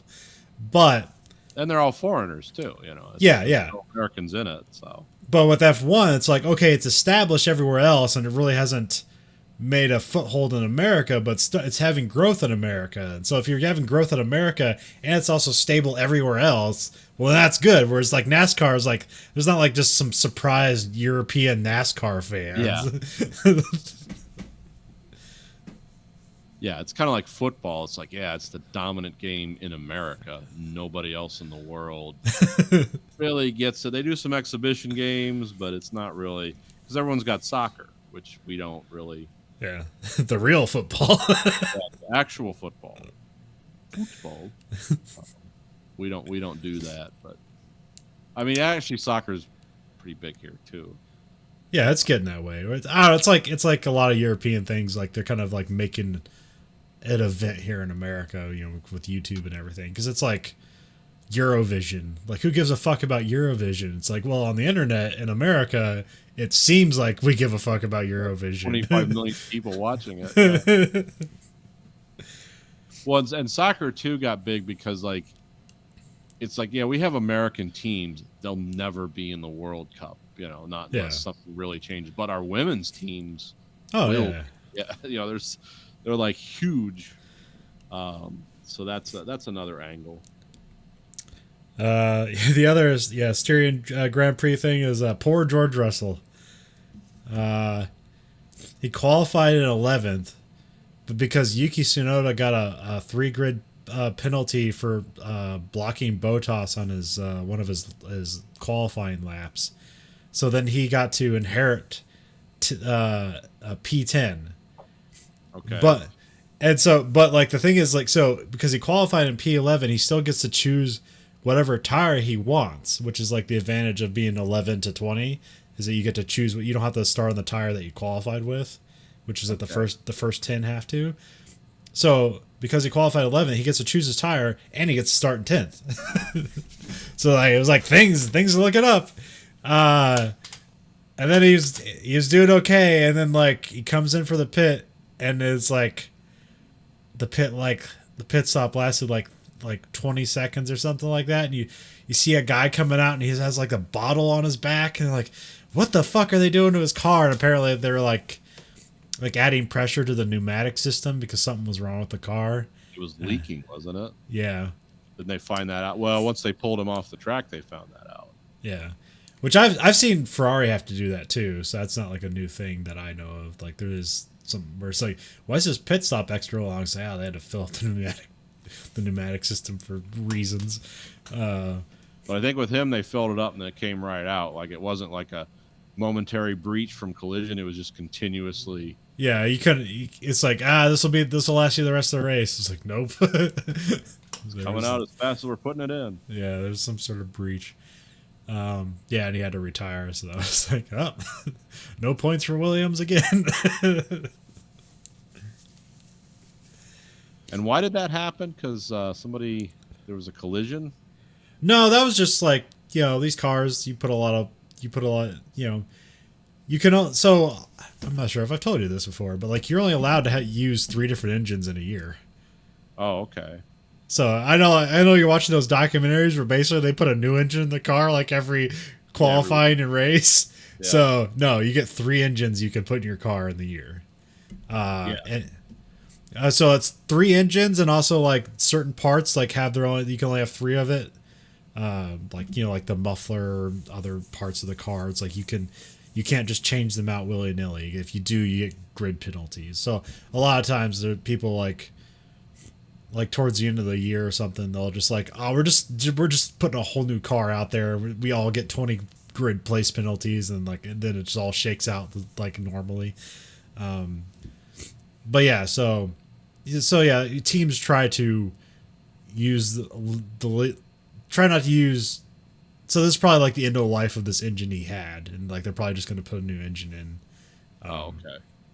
And I'm not even sure what engine they're on, but yeah, these. you get grid penalty. You get penalized if you use more than the allotted engines and other parts. So that's why you try, and that's why Mercedes is so successful, is because they don't have to replace all their engines like the other teams have to. Although like apparently that Red Bull engine seems to be fine. Although I think AlphaTauri, they have the engine. They've been having some problems with it, but also their drivers keep wrecking. Yeah. That's a great engine, and not in a sidewall though. That engine just scream like a scalded dog, but it's crashed into a wall. So I forget. I saw some stuff of explaining the technical details of what they changed from last year's engine. It's like the engine is smaller and like lower to the ground, so it has a lower center of gravity, and somehow it's also more powerful. It's like that's a weird. It's like this seems all like disadvantages, but somehow it's all an advantage. They must have changed the. I'm trying to think of what. I think they changed like however the V is. They kind of like flattened it in a certain way, and they brought it closer. It's like all the heavy parts, all the operating parts are closer to the bottom of the engine, and then how they did that also made it smaller or whatever, because Red Bull is one of the smaller cars in the field, which is like when they had Renault as their engine provider was a nightmare, because they built a small nimble car, and then Renault's like, here's our engine, and it's like, it doesn't fit in our fucking car. It's like, good luck. Fun with that. Should we probably compare drawings before we started? Yeah, but we are professionals. Which is why Red Bull rather like, let's just make our own engine. Well, we're a soft drink company. Why don't we just make our own engine? Yeah, sure. Dipshits. Easy enough. I mean, like because the engine freeze, all they have to do is just build the same engine, but. Yeah. After that, like the new engine regulations, they presumably have to build their own fucking engine along with everybody else, but they're also sniping all of like the Mercedes team. I think they've gotten like 15 people from the Mercedes engine team over to them. Oh yeah. So. They have salary cap on R&D and engineering too. Is it or is it just a team cap on drivers and vehicle expense? Actually, there's no cap on drivers. You can spend as much as you want on drivers. Okay. But I don't know about the rest of that, because I think it's like what actually goes. I think you can spend as much on R&D as you want, but only so much money can like go into the car. Okay. You can only do so much with a car, but whatever theoretical shit you do on the side, that's fine. But you can only do so much with the car. It's why you can't have like unlimited wind tunnels testing. Like all that stuff is like highly regulated. Because you can't refine the shit out of it to the point. Yeah. Like this has no wind resistance at all. Well, it's like why you think just because they build this car, it's like, oh, they'd go out and test it. Like, no, you don't realize it. Like when they start a new year with these cars and they go out and do testing, that's the first fucking time these drivers are driving that car. It's on camera. There's no secret driving time. That's the first time they drive it. That's how regulated this shit is. Get out there. Good luck. Yeah, I mean, because I guess if you had just like unlimited stuff, like the Japanese had come up with a car that's powered by a black hole or something. It's we're using singularities now. Also, like Lance Stroll had a hidden great race because, usually they have the camera pointed at the front of the field, and the front of the field wasn't really that competitive, and so they missed Lance Stroll. And he finished 8th, but like, if you see a highlight reel of what he did, like he made a lot of cool moves on people and got past them. And it's like that's the greatest thing that happened to Lance Stroll is Nikita Mazepin. That's like, oh, this is what a shithead billionaire bad driver is. Like Lance Stroll is actually a good driver by comparison. Also, Ferrari had surprisingly, because they were out of the points, both of them at last race, and in France, and here they were like, it was like they were 6 and 7. So I was like, yeah, okay, I wasn't expecting that Ferrari to like figure something out. It's like, all right, let's not destroy our tires. Although I have it on here, yeah, Ferrari fixes a bunch of shit, and then I have Leclerc breaks a bunch of shit. So Leclerc at the start of the race, they get around the first corner, and he's like really getting elbows out with people, and then he just runs his front wing into the back of Gasly's car and destroys his left rear tire, and then like around the third turn, because Gasly's like slowing down, but he's also like sandwiched in by a bunch of people, and he can't just like turn off to the side of the road because he's getting passed on both sides. Yeah. And then like he accidentally hits like 3 people, and Leclerc hits people, and it's just Leclerc just fucked up a bunch of people's race. Yeah, because the other guy was just trying to get out of everyone's way, but he wasn't having luck. Yeah. Going like 150 miles an hour. Yeah, he couldn't just slam on the brakes. He couldn't pull over. All he could do was just stay where he was with 3 tires.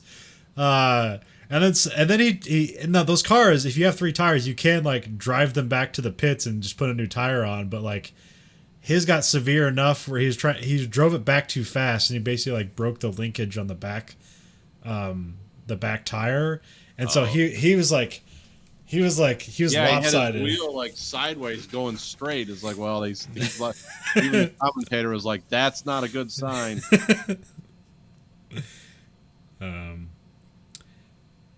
Yeah, so yeah, it was Max Verstappen 1, Hamilton was 2, and Bottas was 3. That's a clap for Hamilton again, though. Yep. Yeah. He wanted to get that in because he what is it? Right up until the last 3 laps, he had it, and then he lost it. Yeah. And he's basically like, I'm getting that again. And yeah, they put on a new set of tires because he had enough space between him and Bottas. He could put new tires on without getting caught up on. And then he got that extra point. Well, that and Bottas was screening for him too. Yeah. So yeah, Mercedes got good points, but they're still behind because Perez was 4th, so they still got good points, and then Max is leading the drivers' championship. I think Lando came in 5th, which was good, but also just like that was also just kind of a bummer because I just wish McLaren was a bit more competitive, but. He's got 2 podiums this year, and it seems like they're up there. And then you get them on like this racetrack, and it really shows like no, they're not. you need Verstappen, and you need Hamilton to crash out of a race for McLaren to be on a podium, and that's just kind of it's just kind of sad. But at least you have these tiers of like where you can look at things. So you got Mercedes and Red Bull fighting it out. That's a good fight. And then below that, you got McLaren and Ferrari. They're fighting it out. And then below that, you got... What do you got? You got Alpine, Aston Martin, and AlphaTauri. Like, they're kind of fighting it out. And then you got Haas, Williams, and Alfa Romeo. They're just trying to survive and not doing a good job of it. Just get to the next race. So this week's race is what? The same race backwards, or? No, it's the same exact race. Nothing different. Oh, the same exact race because they had to cancel the Hungarian one or something. Or the Turkish one? Although weirdly enough, so like last year, because of the pandemic, the season started in July. Yeah. And so this is like the year anniversary of the same race. Oh, okay. From Weird. last year. Huh. I think it was designed that way. Yeah. So I believe that's why the first race was called the Styrian Grand Prix, and then this one is called the Austrian Grand Prix because that was planned out to be that way. Yeah, I remember that name threw me at first. That was Syrian Grand Prix. Oh no, Hamilton's out. He got hit by an RPG.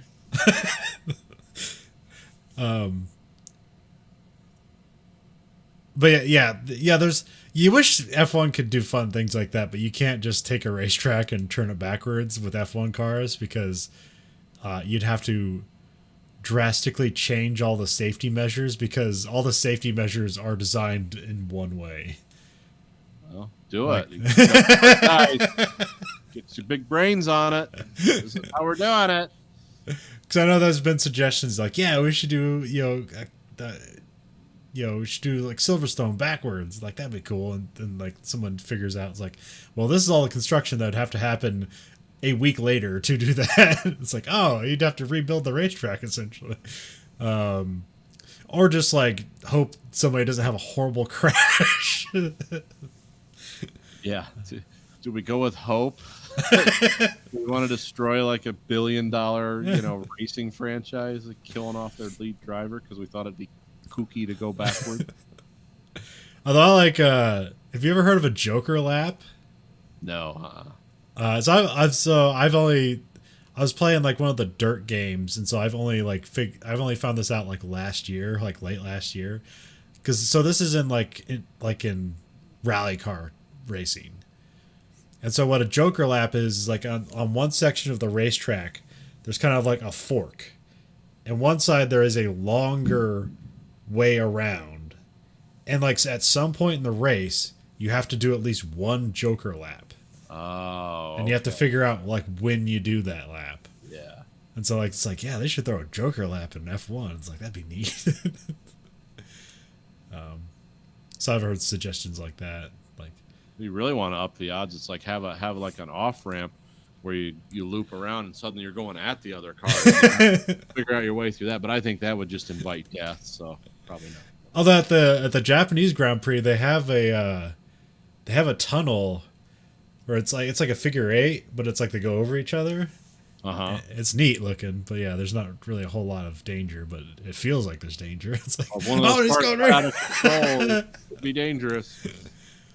Or the old Monza track, it has like this big like almost like Indy 500 like bank turn that they don't use anymore because it's too dangerous. Yeah, didn't they stop using that in the 70s because people were dying? Yeah, well, you can see it in that Grand Prix movie. They use it in there. Okay. But yeah, they don't use that at Monza anymore. Or Bernie Ecclestone's like his suggestion one time was to put sprinklers on the track. It's like, well, everybody loves a wet race. Like, let's just wet the track. Well, the spectators love a wet race. Yeah. What a nightmare to drive one of those cars on a wet track. Like I said, you're driving cars so powerful, if you push the gas too far and you're in the wrong gear, they'll just spin in a circle immediately. Yeah, let's throw rain underneath that. I haven't. Someone come across and people are suggesting like, what's a classic F1 race? And it was 2011 Canadian Grand Prix. So I've been trying to watch that, but I've been watching it when I've been like going to bed. So I've been falling asleep because it's a 4-hour fucking race because it gets red flagged like 3 times. Jesus. But it doesn't get red. Those guys must be ready to die at the end. Well, of something like it doesn't get red flag for crashes. It gets red flag for rain. Oh, okay. So, like, yeah, it's just a sporadic weather throughout the whole race. Hamilton crashes out of the race in like in the first 3 laps, and then like it just keeps raining and raining, and then like the corners are just like flooded, and so they stop the race. Although it's different, like at this time, when they red flag a race, you're supposed to pull up to the starting grid in a single file line, but everybody pulls up in the starting grid like in the order they are in like the grid areas, and they're not supposed to do that. Whereas in what they do now is that they pull the cars into the pit, and in a single file line. So Okay. So also like what it meant, like, so now you know how in red flag they can like work on the car. Well, like when they had them on the grid, like these guys had to like have all these fucking trolleys and take out like all their equipment to go work on the cars like on the starting grid, rather I than like like when near they the put pits. those cooler fans on the brakes. Yeah. Yeah, you can just hear these fans just screaming because the brakes are about to catch on fire. Yeah. But yeah, it's an interesting race just because like I think Jenson Button wins it and he like pits like 8 times or something. Wow. It's crazy.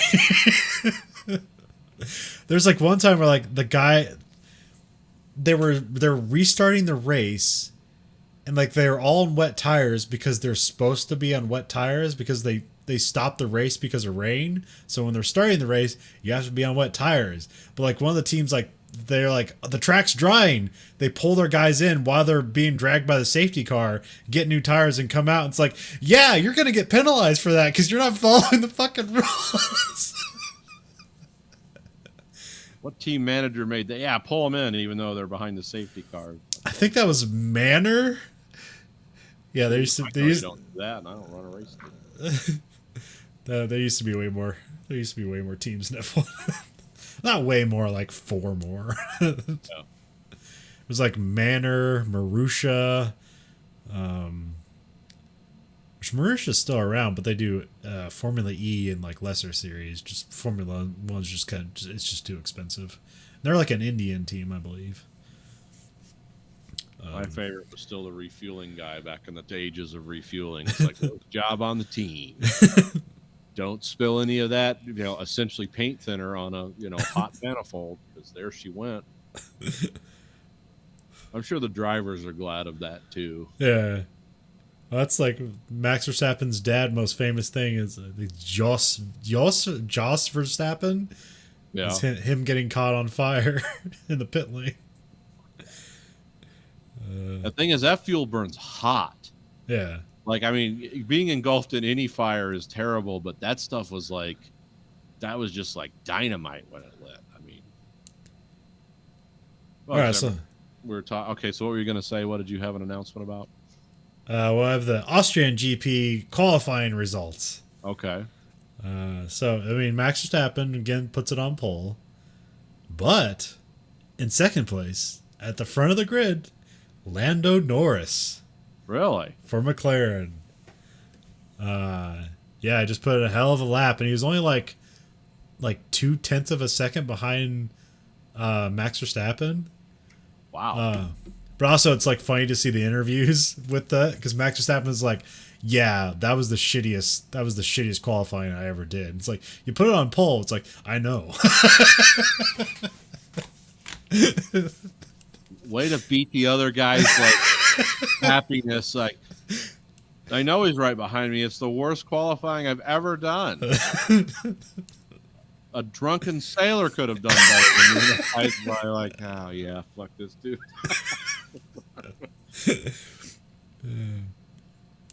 Hamilton got a new contract. He signed a 2-year deal with Mercedes. So that's He's not leaving like everyone. Yeah, no chance in hell he's leaving that team. I have here like 25, 26. Lewis Hamilton. Yeah. Oh, he's 30, 36. Oh, I didn't know he was in his mid 30s. I just thought he was younger. Yeah. He always looked like he's really young. Oh yeah, I don't know.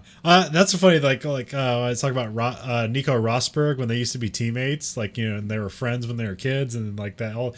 You look at Nico Rosberg and Lewis Hamilton. Like Nico Rosberg looks as he's 25 years older than Lewis Hamilton, but also with Lewis Hamilton's in great shape. And yeah, I mean those guys are actual athletes. Yeah. Because how much weight do they sweat off in a typical race? Oh, probably like 10 pounds. I know it's something insane. It's like, how do they not fucking dehydrate that? Oh, I mean, they got a water bottle in their helmet. Yeah, sure. It's. But yeah.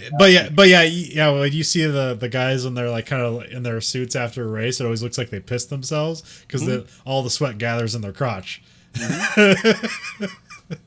Watch a documentary about it on one of those F1 documentaries. It's like, yeah, they're designed a certain way because they're fireproof and they really don't breathe well.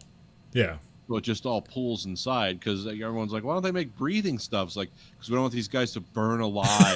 Because they replayed that crash where that guy had where he hit the wall and the car exploded. He's like, he didn't get burnt. And some of that, it has to do with those suits, not just. I've seen some of those suits. They held torches up to them. Now they'll get hot and they'll start to crinkle, but they won't burn. Yeah. Yeah, I guess that stuff does not breathe worth a shit. It's just tight wound fibers. So. And also like there's the weird. Well, I don't want to say it's weird, but I always imagine more. But like the relationship between Lewis Hamilton and his physio is like seems strange. Oh yeah. Because like he like dates supermodels and his physio is like this, like I think it's an older woman. She has like white hair. I think she's like in her 50s and like she's his physio, but she's like with him like all the time. Like how like sensitive these drivers on. They have to like keep everything. They have to keep all real life away from them so they can just concentrate on this one thing. And I just always like hope secretly like they have like some love relationship that they just will never tell anybody. Or it's just like Lewis Hamilton's dating a woman that's like 15 years older than him or something. Okay, I'm going to relieve some stress now. Stress will leak out of you. Because I mean, Lewis Hampton like dates like supermodels and stuff, so it's like I feel like, oh well, good for her. She probably has a family. I don't even know, but it's just once you know that, like, you just start looking for this fit white haired lady that follows him around. It's like, oh, that's his physio, and she doesn't leave his side. My favorite was always the NASCAR girlfriends and wives. Like, never would you see a conglomeration of hotter Southern women. They all look the same. They'll have, I mean, but they're all just like the hottest girls from the South you could ever imagine. They're all like some version of Daisy from the Dukes of Hazzard. Yeah. But they have like perfect. You can tell these women do nothing but work out, and then sometimes they'll wear like the same racing suit their husband or boyfriend does. And it's like, who cut this racing suit? Because all this does is enhance the way she looks. It's not a real one, I'm sure, but yeah, the NASCAR wives were crazy. It's like, damn, where do they find these? They volunteer. I have your Mercs in the middle, so Mercedes qualified 4th and 5th, so they're not even at the front. That's kind of weird for them.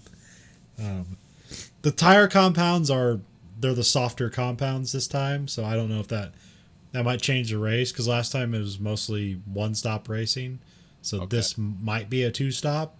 We'll see. Now here for this race, rich George Russell. Instead of poor George Russell, because George Russell got to Q3 in the first time for Williams in his career. Did it on merit. And on the medium tires, too, so that was also a good thing. Okay. He gets into Q3. He gets in P9, but because there was a thing with Vettel, and Fernando Alonso was on his flying lap, and Sebastian Vettel got backed up at turn 9, and there's like some rule where like you can't slow down at turn 9, you have to race through it. But like there was like a train of people that the people in front of him slowed down, so he slowed down, and he ended up blocking Alonso. Alonso got fucking pissed, but like he's like, it wasn't his fault, but that's one of those things you can't hold the radio call against the person, because they're just we almost died. Because when you watch it, you see Fernando Alonso, he's just like oh fuck. It's like, we almost killed each other, you fucking idiots. So because of that, like, I guess Sebastian Vettel is just the odd man out, because really, like, all the guys that slowed down there should have been penalized, but just because Vettel ended up being the one accidentally blocking him, he gets the penalty. So then George Russell will start in P8. So looks to maybe the first points for Williams in 2 years. Wow. They got 1 point accidentally in 2019. Yeah. No, 2018. So it was I can't remember if it was 2018 or 2018. Maybe 2019. It was that German race where it rained. Okay. And I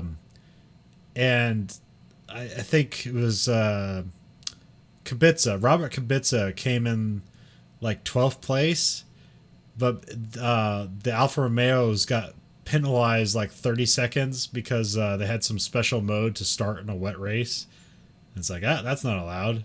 Yeah, the old special mode. Gets you every time if you get caught. and so they got penalized. So then he got promoted to 10th place and got 1 point for Williams. Oh, okay.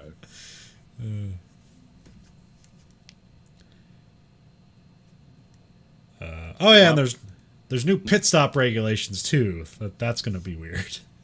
Why were those introduced? Some people are saying that Mercedes was lobbying for it. Like, they're saying like Red Bull's doing. It was basically like Red Bull, like they're gonna hurt Red Bull, and so this is one way to do it. And it's and they're like promoting it as like these are safety concerns, and it's something there's something in the rules where it's like none of this stuff can be automated. So there's like there's some speculation that like the wheel guns that Red Bulls have, like as soon as they put it on the car, like the wheel guns just automatically cycling itself, like the gun guy isn't even doing it. So they think it's like a pressure start instead of a trigger start. Yeah. Okay. Which I don't know if it is or not. But anyways, they're supposed to be like monitoring this stuff where it's like, I think it's like 0.15 seconds is like human reaction time. So if anything they do goes below the threshold of 0.15 seconds, like the car won't be able to let go. You'd have to like redo the thing until it like becomes into like human threshold territory or something like that. Which I have no idea how they're going to enforce that.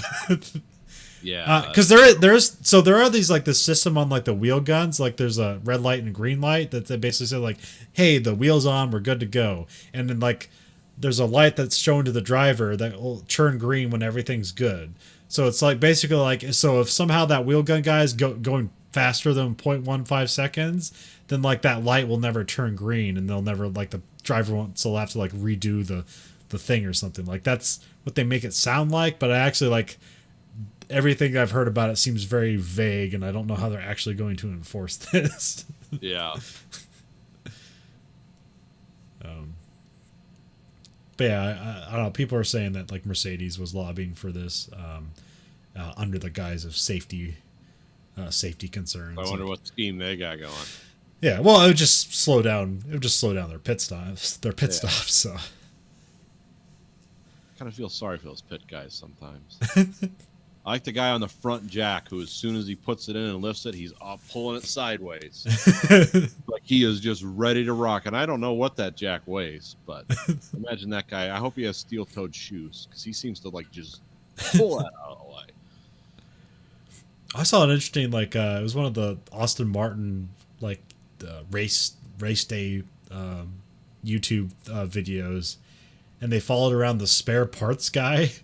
Okay. And it was like, so he's like, yeah, I'm the spare parts guy. That's my job. But like, that was like nothing he did at all. Huh. Okay. So he's in charge of the spare parts. And I think it's specifically like he's like the small spare parts guy.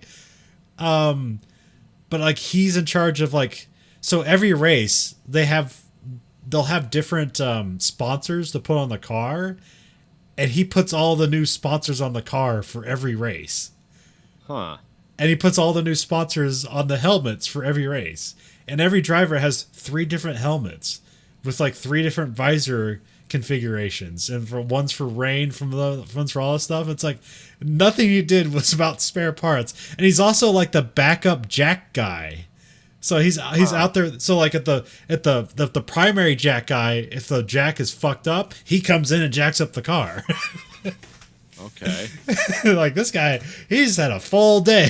Like I don't know if that's usual or not, or if that's Aston Martin's like cost cutting measures. It's like, all right, we're gonna give this one guy 4 jobs. It could be. I don't know. Weird. Also, like that. So you know those tear offs. Yeah.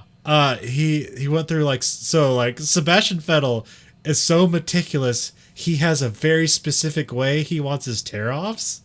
And it's different. So everybody else, you just put it on, and it's like you can pull it off from left or right. That's what it's designed to do. But what Sebastian Vettel wants is like they cut off the sides of one of them and they alternate. And he always starts with the left one, and then he alternates the right one. And somehow it makes sense to him. Yeah. It's just it's almost, that sounds like almost like more like ritual than like. I mean, he is German, so you know he's just over engineering something. I don't know, but well, some people just have like their little, what do you call that? Superstitious things. Yeah, well, everything goes well when I do this. It's like totally unnecessary, and it actually, in the terms of how the universe works, doesn't affect anything. But we're gonna do it anyway. Well, also like what I've learned about like just how super meticulous he is. Like they used to talk about like these driver debriefings, like when he and Weber were teammates. I can't remember the first guy's name. His last name is Weber. He's Australian. And like he give a race debrief. He said like Weber's race debriefs would be like 5 minutes. It's like, yeah, turn 4 sucked, whatever. And Sebastian Vettel's would be 2.5 hours. Wow. Detail guy. Yes. Okay. So much that like Red Bull named their data center Sebastian Vettel. Okay. That's funny. So yeah, Sebastian Vettel's kind of crazy, and he got into farming over the pandemic, so that's fun. You gotta have something to do. He was handing out packets of flower seeds to like put in your garden, and it's for like it's flowers specifically for bees to pollinate. Pollinate, yeah. And it has his face on it, and his like his Sebastian Vettel symbol on it. It's funny. is funny. Sebastian Vettel seems like a good guy. Yeah. And he's got like 4 kids. Apparently, like really early on, he like always knew he wanted to be a family man, and he's like won the championship when he was like 20 or something like that. Started having kids. Yeah, some guys, that's their thing. Yeah. So F1, check it out tomorrow. Austrian Grand Prix. Yep. Fun for all. Or yeah, we'll watch it like 5 hours after it happens and try not to watch anything on the news before then. I think it starts at like 8 o'clock tomorrow. Oh, okay. So I watched a movie this week. Yes. Watched the 1974 thriller The Parallax View, starring Warren Beatty and some other people, but mainly Warren Beatty. Yeah, I didn't recognize any of the other cast, so this seemed like a test bed for Warren Beatty. He's like, can you hold your own in a movie? Yeah, well, I recognize a lot of them as character actors. Yeah. But I didn't know, like, these guys don't carry a movie. And this was weird because it was Warren Beatty as kind of a dismissive person, like someone who almost seemed like he didn't want to be in the movie at first. He was like, oh, this is his character. Yeah. Well, it's also his character, like, is in itself different characters, which makes it extra hard. His like, it's just this Warren. Is this Warren Beatty or is this the character acting? Yeah. He And plays it's neither. kind of an offbeat newspaper man. This is set in Seattle, by the way, which is kind of unusual. Yeah. Usually everything's set in Los Angeles. This is set in Seattle. Early. Starts in the 4th of July, so it just Starts on the 4th of July. Accidentally paralleled. Yeah, and it's an outsider candidate gets assassinated at the Space Needle, which is interesting, and then the assassin, ends up. Well, there's 2 assassins, but they only focus on one. Yeah, the main assassin, the one who seems like confused or whatever after he commits the assassination. Well, he ends up falling off the Space Needle. Yeah, the very comical. Yeah, it was like overdone almost. Some about this movie I didn't realize. This is the director Alan Pakula. This is called the Paranoia trilogy. Okay. It's his 2 other movies he did. The first movie was Clute. Okay, I've heard of that.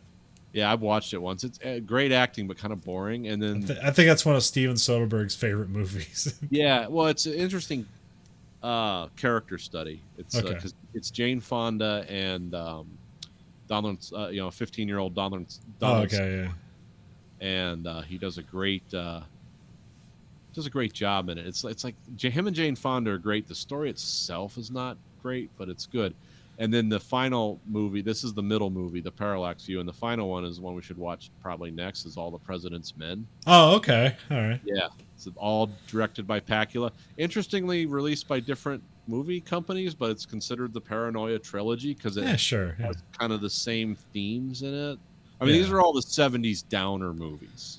Yeah. It's like when we're reliving the Kennedy assassination in this and things like it, because they have the committee at the Yeah. beginning. It just opens cold open with the committee, like the main guy giving a speech. We concluded that there was one guy involved, and this is so it all goes back to the Warren Commission. You can tell they're like aping that. Yeah, this is pretty much a love letter to 60s and 70s paranoia. Yeah. Oh yeah. Yeah. Well, it's paranoia and cynicism. Like this movie's like super cynical. This one especially. All the President's Men, but it's kind of like normal people caught up in like international intrigue, or not international, but intrigue at the top of the where the government and like business meet. Because the reason this is called the Parallax View is there's something in here called the Parallax Corporation. which you take, they're looking for basically homicidal maniacs that they can train to kill people and then set them up and make them take the fall of being a killer, because it's obviously these were bad people, so he must have done this. This was actually kind of a cool movie. It's a little uneven. It's disjointed, which Yeah. there's there's a lot of scenes that like, is this just like improv? It seems like they just showed up one day and shot a scene, but then that makes sense when you read that they apparently started shooting the movie without a script. So it's like, okay, I guess this makes sense. Well, it was based on a book Yeah. along a similar premise, but then it had several rewrite passes. And when Yeah. they started filming, they were in a major rewrite pass. Yeah, So they they're kinda started and then they were they were rewriting. There was a writer's strike. And Warren Beatty apparently had another movie he was going to do, because I guess he did a movie where it's just like the name of the movie is just a dollar sign. And then apparently after that he was like on the road to he was campaigning with McGovern for like 2 years, and then so he hadn't acted in anything for a while, and then now he's back, and so he just had a lot of movie offers, and apparently they was just very squeezed for time to get this movie done. Yes, and it shows Yeah. in some places. But there's so like, I don't know, like, they start with the Space Needle, like having assassinates the Space Needle. That looks cool. I like the weird scene at the dam. Like that was a really cool idea. In this movie. And the sheriff's like, yeah, because somebody supposedly was fishing. Yeah. And they got swept away when they opened up the dam to relieve pressure, and the sheriff was down there talking to him like, well, I don't know how that could happen. Then all of a sudden the alarm starts going off, and he's like, Warren Beatty's looking around because the sheriff brought him a sandwich and told him to go fishing. And then it's like, well, okay. Then the sheriff suddenly becomes evil. It's like, oh, they're just going to open the dam and kill this guy too. Wait, well, I like the joke that like Warren Beatty goes like, he couldn't hear it though. It's like, oh, my dead mother could hear that alarm. And then he suddenly becomes evil for no reason, just because. Yeah. And so then, or the weird bar fight where the guy's like calling him a lady and like what's this about? It's like, what kind of small town horse shit is this? It's like, I'm going to goad this guy into a fight that, of course he can't win. It's a weird fight though, too. It was like a lot of like, I'm going to grab chairs and it was a strange elongated fight, but then that's how Frady makes friends with the sheriff. Because the guy he beat the shit out of was the deputy. It was like, oh, okay. Got a weird idea about law enforcement around here. Well, it works for us. And, well, see, it's weird. Like the scene here's how this movie kind of like comes together strangely. Is because like the scene, let's go back to the beginning, the Space Needle assassination of the outsider candidate. He's there with, He's Warren Beatty is trying to get in. Yeah. And his ex-girlfriend, she got in, and he was like trying to pass it off like, no, I'm with her. And then it's like, no, he's not. And so he doesn't actually get up there right away. Yeah, because the movie starts on her, and then like Warren Beatty shows up and they kind of shoo him away, and he's gone. And then the assassination happens, and then like it fast forwards like 6 months later, and all of a sudden she's like all paranoid and stuff. Like people are trying to kill me and follow me because what they say happened isn't how it happened and all this stuff. And so and so that's why he agrees to like investigate this, because she knows about all the people that are slowly being killed off that witnessed the assassination that were up there. Yeah.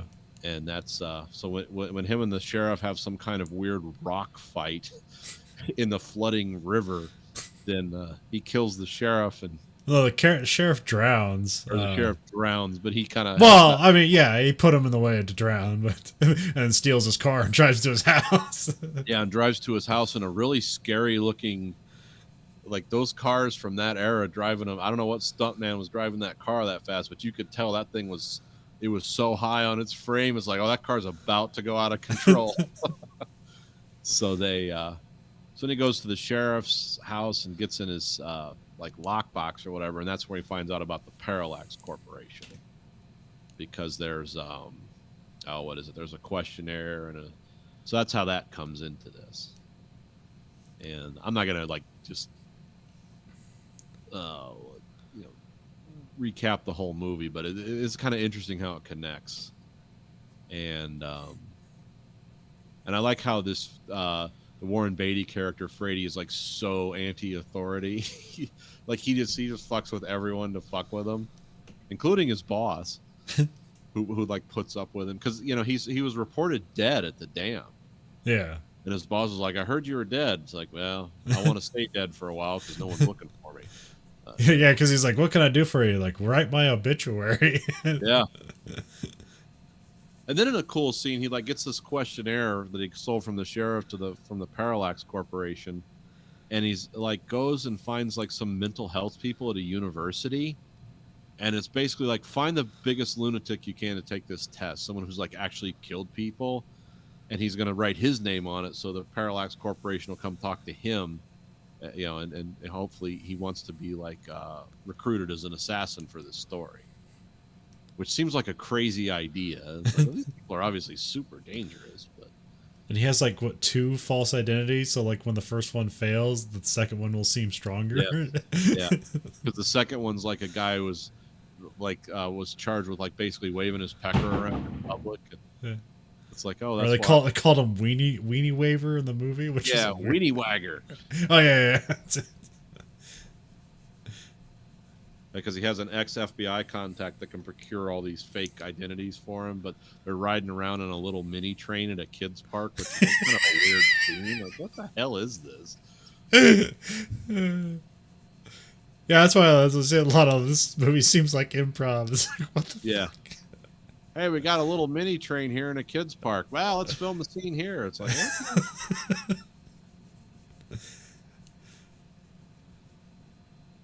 So, yeah, and the story progresses, and he like messes with the Parallax Corporation, and He he thwarts an assassination Yeah. on an airplane. twice, yeah, because he says there's a bomb on the plane.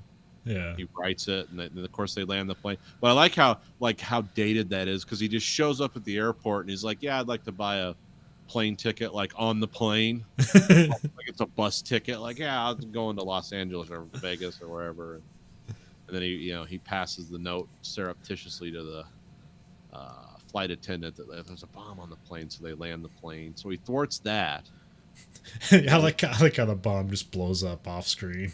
Yeah, They just shake the camera, use a sound effect. It's like, yeah. that's and fine. very sudden, and it's like, what was that again? Oh yeah, the bomb. And then he misdirects one of their assassins he's supposed to meet and work with.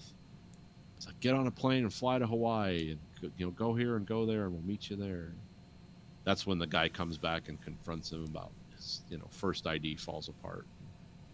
But to sum it up, the Parallax Corporation figures out who this guy is eventually, and then he's set up for like one of the the weirdest assassinations, kind of a strange scene of another presidential candidate, where the guy's riding a golf cart inside a building and they're rehearsing like what his speech is going to be like that night, and he gets shot on the golf cart and he's dead, but the golf cart keeps driving through cables and stuff, and they just hold on that. Like it just keeps going and going. And Also, like over the intercom is a speech he like recorded. yeah.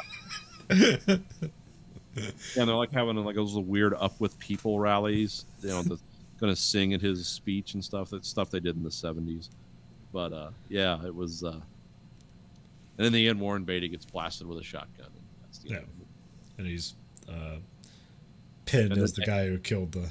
And then they have the same commission meet, and it's like in the end that we concluded that only this guy was involved, and it's just again. But yeah, I mean that was paranoia. Like what are with all these assassinations? What do they mean? Nowadays, you don't have to kill people to do that. You just bribe them. Yeah, It's like you don't have to get all the work. You just take them off, and they'll do what you say. It's like remember in Rise and Kill First, there's that one guy they like actually like really respected because he wouldn't take bribes. They couldn't. He was faithful to his wife, and they're just like, well, I guess we gotta kill him. Yeah. Oh yeah, one of the Arab, the Egyptian terrorists or whatever. It's Yeah. like, what can we get this guy on? Well, nothing. He actually like believes what he says, and he's a decent person. It's like, all right, let's get a bunch of guys together with a bunch of, silenced 25 caliber handguns from World War II and just saturate him with bullets because, we can't bribe him, so we're just going to have to shoot him. Well, see, nowadays it's like it used to be like you could get, back then if you weren't actively killing people, it's like, oh, we got to get like information out about them. That's like we got to find out like marital infidelities or anything you can think of, and we got to get these peccadillos out that'll ruin his candidacy. Now they don't even bother to try to find out what they're really doing. They just make shit up. It's like it's like when Hillary Clinton. I had this conversation with someone when she was running for president or whatever. It's like that's when a lot of the weird conspiracy theories and what later evolved into like all the crazy stuff that went on around Trump was. It's like, yeah, I'm willing to have a conversation with you about like how Hillary Clinton and her husband did some economic and social things in the 90s that maybe didn't benefit normal people very well. However, I'm not going to have a conversation with you about how Hillary Clinton was running around in a goat mask carrying a sword and killing babies. Like, that's not a conversation I can have because that didn't happen. But, see, that's what it is now. It's like you don't even need to find real shit they're doing. You just make stuff up. It's like you don't even need to bother to assassinate people anymore or bribe them. It's just you just make up stories on the internet and you'll have an instant army of like, I knew it. The most implausible shit you can imagine. So, and then how do you best fantasy wins. Yeah, it's like how do you, as a person, as a candidate, or someone who's being accused of that, how do you defend yourself at that point? Because people are so crazy. It's like, well, shit, these guys will believe anything. It doesn't matter what I say. So yeah, that gets really weird. But yeah, Paranoia trilogy. This is part 2. Now, none of these stories or people are connected. Yeah. 2 of the things that were fiction, and the last one is like that shit really happened. Maybe not as compressed as the movie makes it seem, but yeah, that was about Reagan or Nixon and Watergate, which was like you didn't even need to make up a story. That was bad enough. I want to compare this to like Marathon Man, but I've never actually like seen it all the way through. I just know bits of it. I think That's Marathon Man's a little better than this, I think. Yeah, probably. Yeah. There's good stuff in here, but I think this movie's uneven. It's why it's like, because I wanted to watch this movie because I just like heard about it so much and I knew nothing about it, and then we had the Warren Beatty connection with last week's movie, so it's like, yeah, let's watch that one. So that's why I picked this movie. And but yeah, there's a reason like it gets brought up in conversations, and there's another reason why it's like only 4 stars on whatever. It's like, why has it only got 4 stars? It's like, oh, because it's fucking weird. Yeah, it's not really a top tenner that you can like, identify with all the characters and I can get into the meat of this story. It's just really a lot of that depressing 70s stuff, Yeah. Like I grew up in the tail end of as a very little kid, but it kind of held on through the 80s in certain well, it was like a lot of Cronenberg movies were about dark organizations and human psychology and manipulating things like that was a proven science, and all these people had like, oh, they can just manipulate us all. It's like, yeah. Nowadays you just do that with computers. You don't need to get like. Yeah, there's that weird sequence in the movie where it's just like a bunch of flashing images and words and yeah, women. this had a very reminiscent of a Clockwork Orange type indoctrination video. And that predates it, right? When did Clockwork Orange come out? I don't know. I'll have to look it up. I thought it was. Let me look. 71.